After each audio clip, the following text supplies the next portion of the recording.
It's the first time I'm going to try it, but I have to do the Lucky Charms thing before I get to the brogue. So I have to go, they're always after me Lucky Charms. Then I can say, top of the morning to you. Otherwise, I mean, honestly, I can't get there. You can do a brogue right away. No, and I'm Irish, and my accents are terrible. Maria, brogue? Oh, it's going to be about 45 degrees today. I knew somebody could do a brogue. Enerida's got no brogue? No, I'm married to one. My husband's half Irish, so no. So, all right, that works. Guinness. Well, millions of those who are Irish and some folks who want to be Irish across the country are set to enjoy this Irish holiday. We have live team coverage, by the way. Every major St. Patrick's Day event in the world we're at, I feel like. New York, Chicago, Savannah. And I'm not even going to tell you the last one because it's the tiniest, wee, shortest. It's the wee little parade, and we're going to go there live. Sounds like a lot of fun. What's not been a lot of fun is the record-breaking snow in our nation's capital as Winter Storm Wiley continues to walk the Beltway with snow. We'll have details. I'm going to see your snow and raise you. The Midwest has snow on the way. A clipper system is coming from the Pacific Northwest right now. Winter storm warnings up, watches in the area as well through Wednesday. And it's the story everyone is talking about. It's now day 10 of the search for that missing Malaysian flight 370. Can you believe that? 10 days. New details this morning, though, we'll tell you as the search moves to Australia. And by the way, you're looking live. If you're sick of the winter and it's about time to thank spring flowers, our Stephanie Abrams is on top of another AMHQ bus in Times Square. We're loading them up. She's got some fantastic tips on how and where you should plant your next or first batch of blooms.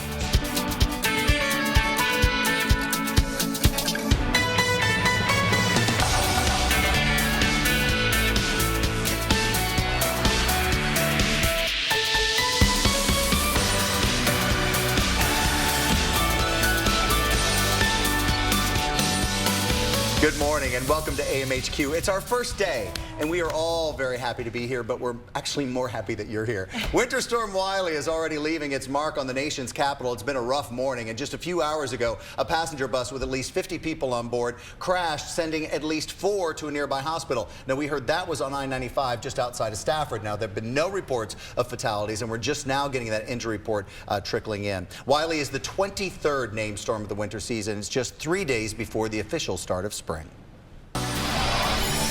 Severe weather slamming Texas and Alabama. Over the weekend, north central Texas hit with major hail. In the town of May, hail up to 2 inches in diameter. That's about the size of an egg.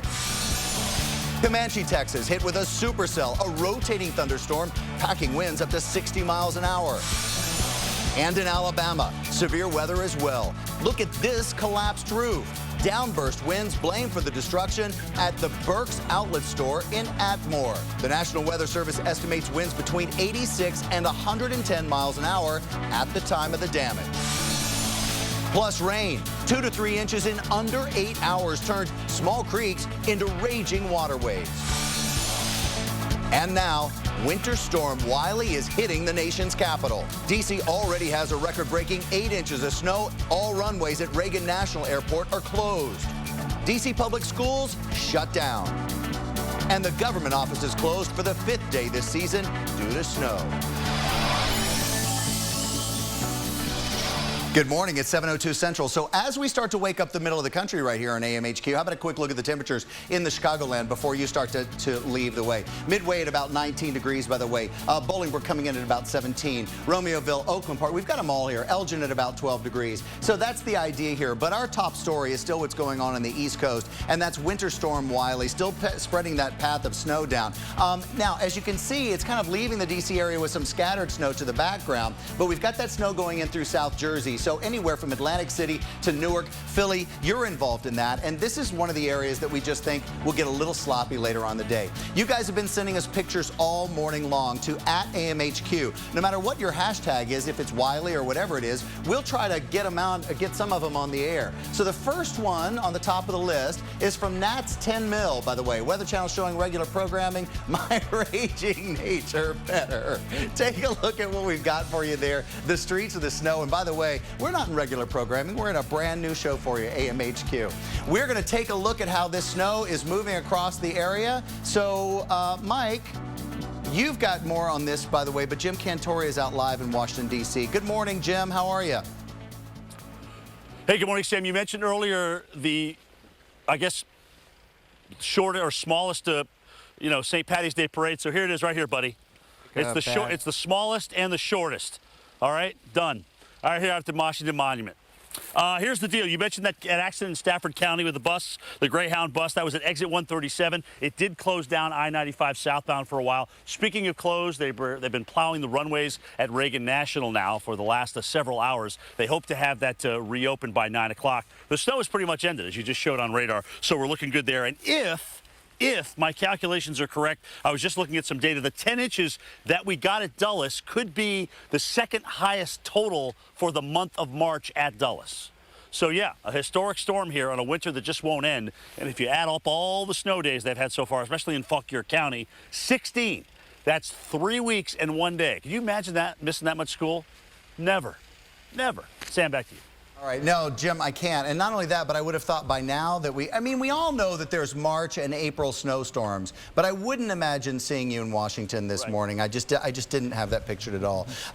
Mike, but we were taking a look at, again, Jim, I really had the idea you'd be in the island someplace. Right. But we've been looking at that narrow band. We're, in the last couple of days, wavering it, focusing it, and you were dead on, not only on the totals, but exactly the zone where it was going. And this is unusual. I mean, the second half of March, we only average 0.2 inches of snow from now through the end of the season. So something like a 6-incher is a big deal in Washington, D.C. this time of year, but they haven't been the only spot. Sam, take a look at this. See all the blue snowflakes on the map here? All the significant snow reports that we've had this morning, including around Parsons, where, whoa, 10 inches of snow has fallen for us here. That's right there in the middle of your screen. A lot of big snow reports. In fact, in Henderson, by the way, this is down just across the state line of Virginia and North Carolina. Icy glaze force happening here as temperatures plummet. You can see on blue, that's where we have the snow. There's the road conditions. I-95 and 495 actually looks pretty decent and passable for us. There's a look at what's happening for you as we put the future radar in motion.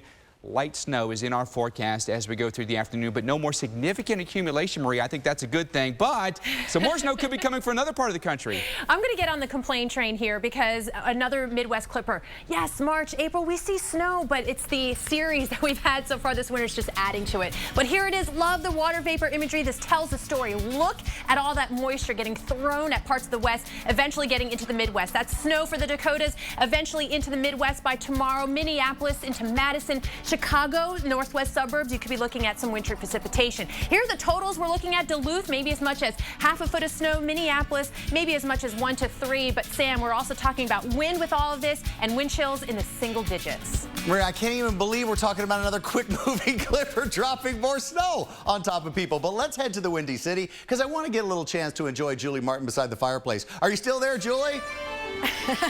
I am now bellied up at the bar this morning, Sam. What better place to be on St. Patty's Day, right? We're going to start off learning how to pour the perfect pint. John here's going to help us real quick, and you say there's an art to this. Julie, there is, and pouring the perfect pint is part of the St. Patrick's Day tradition. So if you'd like to take the glass, all right, about 45-degree angle. Here we go, guys. And we'll go about 3/4 full. All right. And then we'll let it settle. All right. Looks pretty good, doesn't it, Sam? The breakfast of champions here. Perfect. Or should I say champion? Perfect. It would be fine, Julie. Just slide it my way. No head on that thing. That's fantastic. Beautiful pour, ladies and gentlemen. We are live everywhere. Your local weather on the 8s is right now.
Good morning, Miami. Gosh, I love you. You know I love you. I'm there like half my life. By the way, thanks for waking up with AMHQ. That's a beautiful shot of Miami just to kind of make me happy. I hope it makes you happy as well.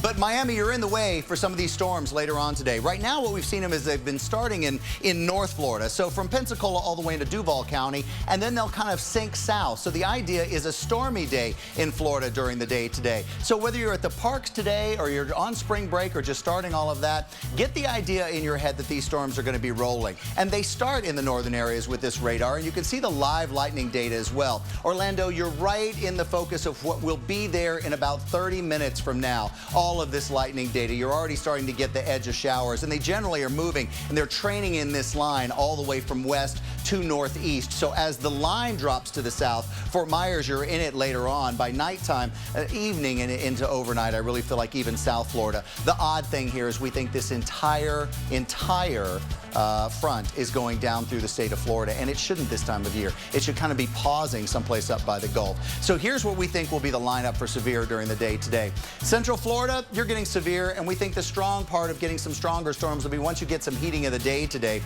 anywhere from Tampa to Orlando, all the way down to almost Miami, but Broward County, you're getting into it. Fort Myers as well, I would put you in some of those storms. I would include some spotty hail in that, and also the possibility of getting maybe a scattered, not only waterspout, but a little bit of tornado action in there. Just keep an eye out for it. I don't feel like it's a strong possibility, but I feel like there might be some talk of it on the stations tonight, local stations. Here's a look, and we'll just take Miami for example on the day. From 3 p.m., really feel like by 7 p.m., that's when the front gets close enough to you to start kicking up those thunderstorms and thunder showers. So you know Miami traffic on 95, or even if you're trying to get to the beach on 395, everything's slowed down anyway. So by 7 o'clock, start thinking about the rain and the storms making that traffic even worse, all the way to about 11 o'clock and even overnight to about 1 o'clock in the morning. That's a quick look at your weather, and now we have you straight with that. We've got to get you straight on the news before you head out the door. That's our job. So breaking news this morning, a car bombing in Libya, and our Anaritis Rodriguez has a check of our